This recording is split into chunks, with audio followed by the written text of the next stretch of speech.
It's no surprise that the UK Mental Health Foundation found that 1 in 8 men suffer with some kind of general anxiety or stress disorder. But it's likely that those figures are actually higher, and this is because a lot of cases go undiagnosed or unreported due to the stigma around men reporting or sharing their problems. But why is there such a stigma around men talking about their problems? Well, men face unique challenges. Well, research by the Harvard Business Review suggests the following 3 things: escapism, withdrawal, and externalization. Escapism. Turning to alcohol or substance abuse. Men are 3 times more likely to turn to alcohol, especially drinking alone. The same with substance abuse.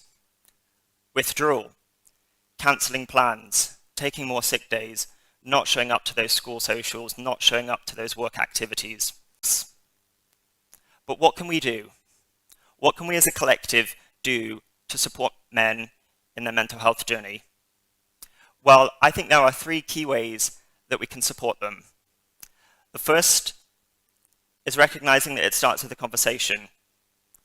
The second are small lifestyle changes that we can all make to help improve our lives.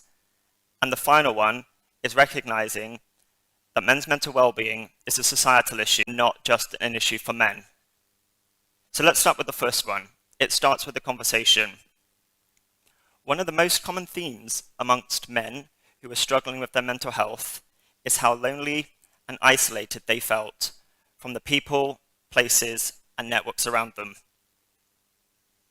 So we need to create a space where men feel comfortable and encouraged to talk about how they are feeling.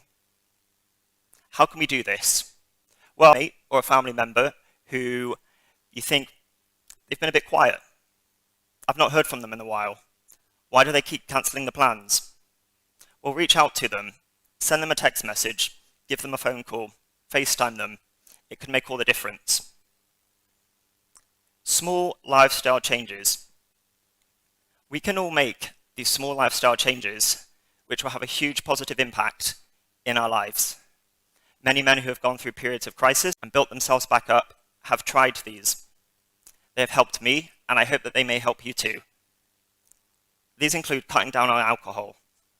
Whilst tempting, the depressive elements of alcohol actually make us feel worse. Physical activity. When we move, our bodies release positive endorphins. Many men, again, who have gone through periods of crisis and were building themselves back up, heavily invested in activities that made them feel good, allowed them to support others, and created strong networks. So if you can, go for that brisk walk, because it can make all the difference. It's a nice, easy way to start. If a mate seems off, send them a message, see if they want to go to the gym, for a walk, for a run, to grab a coffee. And finally, let's recognize that we also need to stay on social media. Physically being around other people can make us feel good, and it can reduce feelings of loneliness. And the last way that I think that we can positively push this conversation forward is by recognizing that men's mental health and men's well-being is an issue for all of us, not just for men.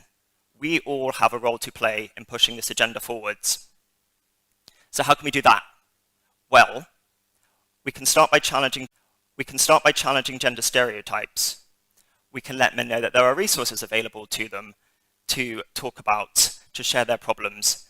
And we can also develop specific programs for men to help them that cover the unique challenges that men face. Together, let's build a space where we can all feel safe talking about and sharing our vulnerabilities. All right, cheers.